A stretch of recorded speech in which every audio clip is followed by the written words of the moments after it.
السلام علیکم ورحمۃ اللہ وبرکاتہ۔ ہم اسلامیات اختیاری کا پہلا لیکچر سننے لگے ہیں۔ اسلامیات اختیاری میں چونکہ سورۃ البقرہ کے پہلے 10 رکوع ہیں تو ہم سورۃ البقرہ کی آیت نمبر 1 سے شروع کریں گے۔ اعوذ باللہ من الشیطان الرجیم، بسم اللہ الرحمن الرحیم۔ الف لام میم ذالک الکتاب لا ریب فیہ۔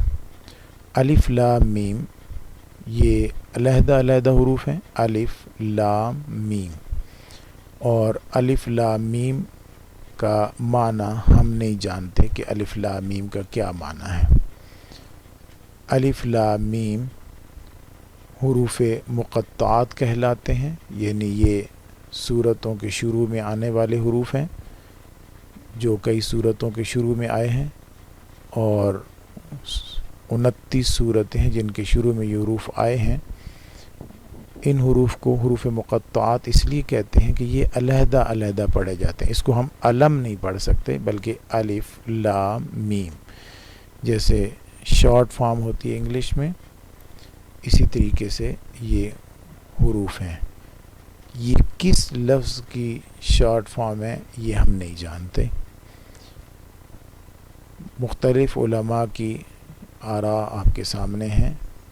امام خلیل، سیبویہ اور زمخشری، یہ جو گرامر کے ماہر ہیں عربی گرامر کے، ان کا خیال ہے کہ یہ سورتوں کے نام ہیں۔ ایک عالم کا خیال یہ ہے جو نصوح طاہر ہیں کہ یہ حروف ابجد ہیں جو سورتوں کے شروع میں لگائے ہیں۔ ان سے پتہ چلتا ہے کہ اس سورت کی آیات کتنی ہیں۔ اور ایک خیال یہ بھی ہے کہ یہ قرآن مجید کا ایک اعجاز ہے، یعنی لوگوں کو یہ چیلنج ہے کہ ہم نے الف سے لے کر یا تک حروف کو ملا کر یہ کتاب بنائی ہے۔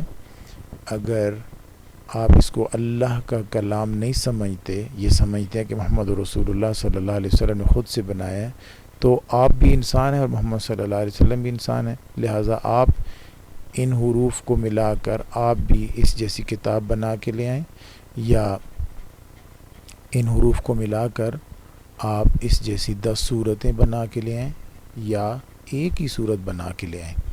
تو یہ چیلنج کے طور پر ہے۔ حضرت عبداللہ بن عباس رضی اللہ تعالی عنہ فرماتے ہیں کہ الف لام میم کا معنی ہے ان اللہ عالم، یعنی اللہ تعالیٰ فرماتے ہیں کہ میں خوب جانتا ہوں۔ ایک عالم کا خیال یہ ہے کہ قرآن مجید کے شروع میں، سورتوں کے شروع میں جو حروف لگائے گئے ہیں، یہ حروف اس لیے لگائے گئے ہیں کہ تاکہ یہ پتہ چل سکے کہ عربی گرامر کے یا عربی لغت کے حساب سے یہ الفاظ بولے گئے ہیں، چونکہ اس وقت عرب کوئی بات کرنے سے پہلے اسی طرح کی حروف لگایا کرتے تھے، تو اس کا خیال رکھتے ہوئے اللہ رب العزت نے بعض سورتوں کے شروع میں یہ حروف لگائے ہیں۔ لیکن حتمی بات یہ ہے کہ یہ جو صورتیں ہیں، یہ جو صورتوں کے شروع میں حروف مقطعات ہیں، یہ اللہ تعالیٰ ہی ان کا صحیح مفہوم اور صحیح مقصد جانتے ہیں۔ ہمیں اس کے بارے میں زیادہ پختہ رائے کا علم نہیں ہے۔ آگے لفظ ہے ذالک الکتاب۔ ذالک یہ اس میں اشارہ ہے، یعنی ڈیمانسٹریٹو پروناؤن، دور کے لیے اشارہ کرنے کے لیے ہوتا ہے۔ ویسے تو اس کا معنی ہونا چاہیے وہ کتاب، لیکن قرآن مجید میں اس کا معنی کرتے ہیں یہ کتاب۔ ذالک الکتاب، یہ کتاب، اور اس کتاب سے مراد قرآن مجید ہے۔ قرآن مجید اپنا تعارف بتا رہے ہیں کہ لا ریب فیہ، لا ریب فیہ، اس میں کوئی شک نہیں، فی میں ہے اس میں، اور لا ریب نہیں ہے شک، یعنی اس کتاب میں کوئی شک نہیں ہے۔ تو یہ قرآن مجید کے تعارف پر مشتمل جملہ ہے، ذالک الکتاب لا ریب فیہ۔ یا یہ ایک بہت بڑا گویا کہ کتاب پڑھنے والے کو ذہن صاف کر کے پڑھنے کا حکم ہے کہ جس کتاب کو آپ نے شروع کیا ہے پڑھنا، یہ کتاب ایسی ہے کہ اس میں کوئی بات غلط نہیں لکھی ہوئی، کوئی بات شک اور شبہ والی نہیں ہے، کوئی بات ایسی نہیں ہے کہ جس کو کوئی کل توڑ دے یا کہے کہ یہ غلط ثابت کر دے، ایسا نہیں ہے۔ یہ ایسی کتاب ہے، اس میں کوئی شک نہیں۔ ذالک الکتاب لا ریب فیہ ھدی للمتقین۔ ہدا جو ہے وہ ہدایت سے ہے لفظ، یعنی ہدایت کے دو معنی ہوتے ہیں، ایک ہوتا ہے اراءۃ الطریق، راستہ دکھا دینا، جیسے کسی سے پوچھیں کہ فلاں جگہ کدھر ہے تو وہ بتا دے کہ ایسے جائیں، رائٹ جائیں، لیفٹ جائیں، سیدھا جائیں، آگے جا کے وہ ہے، یہ ہے اراءۃ الطریق۔ قرآن مجید اراءۃ الطریق بھی ہے، یعنی راستہ دکھاتا ہے، جنت کا راستہ اور اللہ تعالیٰ کی رضا کا راستہ، اپنے رب کو راضی کر لینے کا راستہ، یا دنیا کی زندگی اور آخرت کی زندگی میں سکون حاصل کرنے کا راستہ، یا آپ یہ سمجھیں کہ مطمئن زندگی گزارنے کا راستہ قرآن مجید بتاتا ہے۔ اور ایک اس کا معنی ہوتا ہے ہدایت کا الایصال الی المطلوب۔ مثلا میں کسی سے پوچھوں کہ فلاں جگہ کدھر ہے تو وہ گاڑی میں بٹھا کر مجھے اس جگہ پر ڈراپ کرے اور بولے کہ یہ ہے مقصد تک پہنچا دینا۔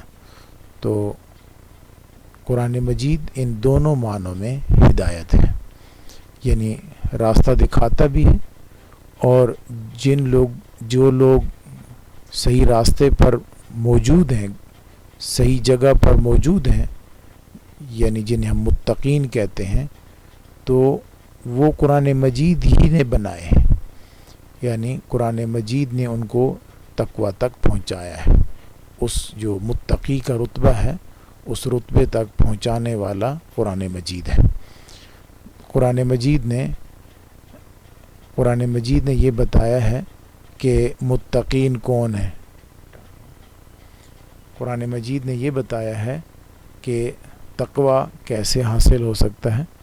قرآن مجید نے یہ بتایا ہے کہ اللہ تعالیٰ کی رضا کیسے حاصل ہو سکتی ہے۔ تو فرمایا ذالک الکتاب لا ریب فیہ ھدی للمتقین۔ ہم اگلا لفظ دیکھتے ہیں، متقین، یعنی وہ لوگ کہ جو متقین ہیں، جو تقوی والے ہیں، وہ کون ہیں۔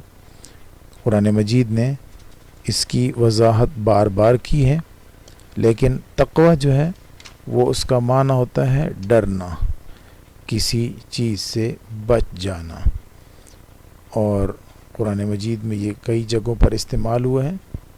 اس کے بعد خود ہی قرآن مجید متقین کے اوصاف بتاتا ہے، جن کے ذریعے سے ہمیں پتہ چل جائے گا کہ کون لوگ ہیں جو متقین کہلائیں گے، جن کے اندر وہ صفات پائی جائیں گی، وہ لوگ ہی متقین کہلائیں گے، اور ان لوگوں کو ہم یہ کہہ سکتے ہیں کہ وہ قرآن مجید کے تیار کردہ لوگ ہیں۔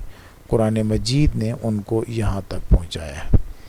اللہ رب ہمیں بھی تقوی اختیار کرنے کی توفیق نصیب فرمائے۔